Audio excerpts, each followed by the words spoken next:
കട്ടപ്പന ഇരട്ട കൊലപാതക കേസിലെ ദുരൂഹതകൾ മറനീക്കി പുറത്തുവന്നതാണ് ഇന്നത്തെ വാർത്താ പകൽ ഏറ്റവും പ്രധാനപ്പെട്ട വാർത്തകളിൽ ഒന്ന്.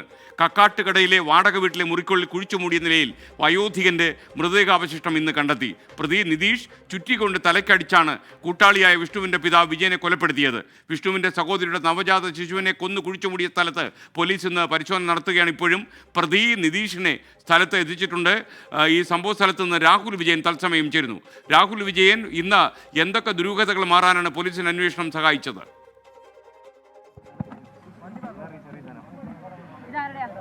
ഈ കാഞ്ചിയാറിലെ വീട്ടിൽ കൊല ചെയ്ത് കുഴിച്ചു മൂടിയിട്ടുണ്ട് എന്ന് പറയപ്പെടുന്ന വിജയന്റെ മൃതദേഹാവശിഷ്ടങ്ങൾ കണ്ടെത്താൻ വേണ്ടി പോലീസിന് കഴിഞ്ഞു എന്നുള്ളതാണ് ഏറ്റവും പ്രധാനപ്പെട്ട കാര്യം. അത് ഈ പ്രധാന പ്രതിയായിട്ടുള്ള നിതീഷ് പറഞ്ഞതനുസരിച്ച് കാഞ്ചിയാറിലെ വീടിന്റെ തറ പൊളിച്ച് പോലീസ് പരിശോധന നടത്തി. ഒരു കാർഡ്ബോർഡ് പെട്ടിക്കുള്ളിൽ മൂന്നായി മടക്കിയ നിലയിലായിരുന്നു മൃതദേഹം ഉണ്ടായിരുന്നത്. പിന്നീട് അത് പൂർണ്ണമായും പുറത്തെടുത്ത് ഇൻക്വസ്റ്റ് നടപടികളൊക്കെ പൂർത്തിയാക്കി പോസ്റ്റ്മോർട്ടത്തിനായി മാറ്റുകയും ചെയ്തിട്ടുണ്ട്. DNA പരിശോധനാ ഫലം ഉൾപ്പെടെ വന്നെങ്കിൽ മാത്രമേ ഇത് വിജയന്റെ മൃതദേഹം തന്നെയാണോ എന്നുള്ള കാര്യം സ്ഥിരീകരിക്കാൻ കഴിയുക. അതിനുശേഷം നിതീഷ് പറഞ്ഞ രണ്ടാമത്തെ കൊലപാതകം, അതായത് 2016 നടന്ന കൊലപാതകത്തിന്റെ തെളിവുകൾ ശേഖരിക്കുന്നതിനും ആ നവജാത ശിശുവിന്റെ മൃതദേഹാവശിഷ്ടങ്ങൾ കുഴിച്ചിട്ട സ്ഥലത്ത് നിന്ന് കണ്ടെത്താനുമാണ് പോലീസ് ശ്രമം നടത്തിയത്. അത് കട്ടപ്പനയിലെ സാഗര ജംഗ്ഷൻ അടുത്ത് ഇവർ നേരത്തെ താമസിച്ചിരുന്ന വീടിനടുത്താണ്. അവിടെ ഇത്രയും നേരം പരിശോധന ഉണ്ടായിരുന്നു. പക്ഷേ അത് ഇതുവരെയും തെളിവുകളൊന്നും കണ്ടെത്താൻ കഴിഞ്ഞിട്ടില്ല. ഇന്നത്തെ പരിശോധന അവസാനിപ്പിക്കുകയും ചെയ്തു. സ്വാഭാവികമായിട്ടും പോലീസിനെ സംബന്ധിച്ചിടത്തോളം വലിയ വെല്ലുവിളി അതിലുണ്ട്. കാരണം 4 ദിവസം മാത്രം പ്രായമുള്ള ഒരു കുഞ്ഞിനെയാണ് കൊലപ്പെടുത്തി കുഴിച്ചിട്ടത്. മാത്രമല്ല 8 വർഷം കഴിയുകയും ചെയ്തു. മൃതദേഹാവശിഷ്ടങ്ങൾ കണ്ടെത്താനുള്ള സാധ്യത വളരെ വിരളമാണെന്ന് പോലീസ് ആദ്യമേ തന്നെ പറയുകയും ചെയ്തിട്ടുണ്ട്. എന്തായാലും ഇന്നത്തെ പരിശോധനയിൽ ഒന്നും കണ്ടെത്താൻ കഴിയാത്തതുകൊണ്ട് ഇന്ന് ഫോറൻസിക് സംഘം മടങ്ങിയിട്ടുണ്ട്. നാളെ രാവിലെ വീണ്ടും പരിശോധന പുനരാരംഭിക്കുകയും ചെയ്യും.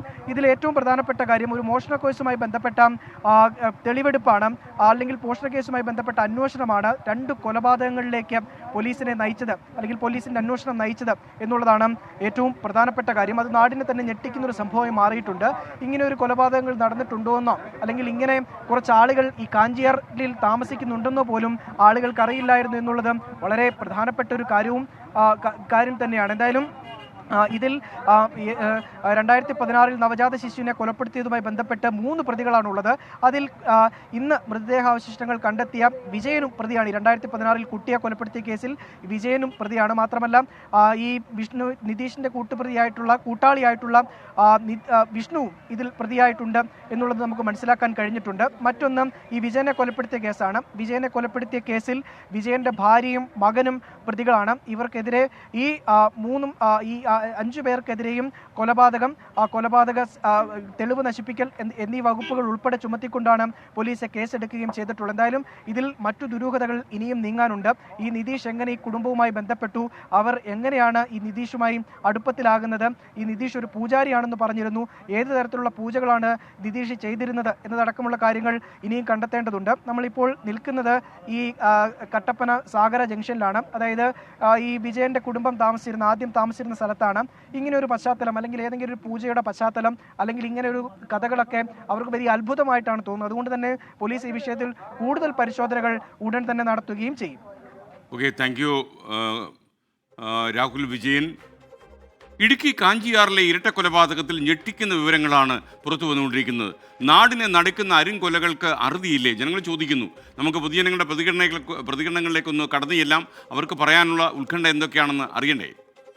കൂടി വരുന്നുണ്ട്. ഇതിപ്പം ആദ്യം ചെറുതായ രീതിയിലായിരുന്നു, ഇപ്പം കൂട്ടമായിട്ട് കൊലപാതകം നടക്കുന്നത്. കഞ്ചാവ്, മയക്കുമരുന്ന്, MDMA അങ്ങനെയൊക്കെ ഉള്ള ഈവൻ ഇപ്പോൾ ഗുളികൾ വരെ ഉണ്ട്. ആ സാധനങ്ങളുടെ ഉപയോഗമാണ് പെട്ടെന്ന് ആളുടെ വയലൻ്റ് ആക്കുകയും ചെറിയ കാര്യങ്ങൾക്ക് പോലും കൊന്നു കളയുന്ന ഒരു നിസ്സാര കാര്യമായി കണ്ടുകൊണ്ട് കൊലപാതകം കൂടുന്നതാണ് എൻ്റെ അഭിപ്രായം. അതെ, ഈ നാടിനെ സംബന്ധിച്ചിടത്തോളം ഇതൊരു ഞെട്ടിക്കുന്ന സംഭവം തന്നെയാണ്. ഈ നാട്ടിലെല്ലാവരും സമാധാനപരമായിട്ട് ജീവിക്കുന്ന ആൾക്കാരാണ്. ഇവർ പുറത്തുനിന്ന് വന്നതാണ്. 8 മാസങ്ങൾക്ക് മുമ്പാണ് വന്നത്. ഇവിടെ താമസം തുടങ്ങിയ പിന്നെ നാട്ടുകാരെ തൊട്ടയൽവക്കത്തുള്ളവർക്ക് ഇതുമായിട്ട് യാതൊരു ബന്ധങ്ങളുമില്ല, കാര്യമായിട്ടും പരിചയങ്ങളുമില്ല. ഈ സംഭവം ഇതുപോലെ ഒരു സംഭവം ഘട്ടപ്പന നടന്നിട്ടില്ല. ഇത് ആദ്യമായിട്ട് കേൾക്കുന്ന സംഭവം, ഞെട്ടിക്കുന്ന സംഭവമല്ല. അത്ഭുതമായിപ്പോയി. ഇവിടെ ആദ്യമായിട്ടുള്ളൊരു സംഭവമാണ്, ഒരു സംശയം ആദ്യമായിട്ടുണ്ടായിട്ടുള്ളത്. ആരെയും കണ്ടിട്ടില്ല ഇവിടെ. മിനിഞ്ഞാന്ന് ഈ സംഭവം അറിയുമ്പോൾ ഞങ്ങളെല്ലാവരും അറിയുന്നത്. ഞങ്ങൾ കുഞ്ഞുങ്ങളെയൊക്കെ തന്നെ ഒറ്റയ്ക്ക് ഇരുത്തി വീട്ടിൽ ഇരുത്തി എല്ലാം ജോലിക്ക് പോകുന്നവരാ. ഞങ്ങൾക്ക് ആദ്യമായിട്ട് ഇങ്ങനെ ഒരു സംഭവം ഇവിടെ ഇല്ല. ഞങ്ങൾ സ്ഥിരം നടക്കുന്ന വഴിയാണ്, ഒന്നും ഇതുവരെ കണ്ടിട്ടില്ല. ഒരു പ്രശ്നങ്ങളില്ലാത്തൊരു മേഖലയാണ്. ആരെയും കണ്ടിട്ടില്ല, ഞാനിതുവരെ ഒന്നും കണ്ടിട്ടില്ല. ഒരു രാത്രിക്കൊക്കെ വരുന്നെന്നാ പറയുന്നത്, ഞങ്ങൾ കണ്ടിട്ടില്ല. എല്ലാവർക്കും ഭയങ്കര ഞെട്ടലായിപ്പോയി. ആരും അങ്ങനെ രാത്രിയിലൊന്നും അങ്ങനെ ഒരു വേളങ്ങളോ ഒന്നും ഒച്ചകളോ ഒന്നും ഇവരൊന്നും കേൾക്കുന്നില്ല.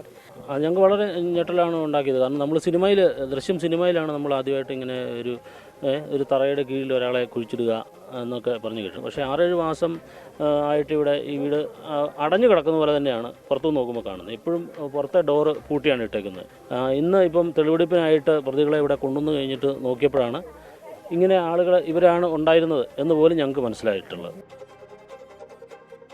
സൂരജ് മാറനാട്, അതുപോലെ കൃപാലാൽ വി ഒക്കെ ചോദിക്കുന്ന ഒരു കാര്യം, ഇന്ന് അവതാരപ്പുലികളില്ലേ എന്നുള്ളതാണ്. നമ്മൾ രാവിലെ തന്നെ അറിയിച്ചിരുന്നു, അവതാരപ്പുലികൾ നമ്മൾ ഈ തെരഞ്ഞെടുപ്പ് പ്രഖ്യാപനം ആസന്നമായിരിക്കെ ഒരുപാട് വാർത്തകളും പരിപാടികളൊക്കെ ഉൾപ്പെടുത്താനുണ്ട്. അതുകൊണ്ട് തന്നെ അതിനൊരു ചെറിയ ഇടവേള ഇട്ടിരിക്കുകയാണ്.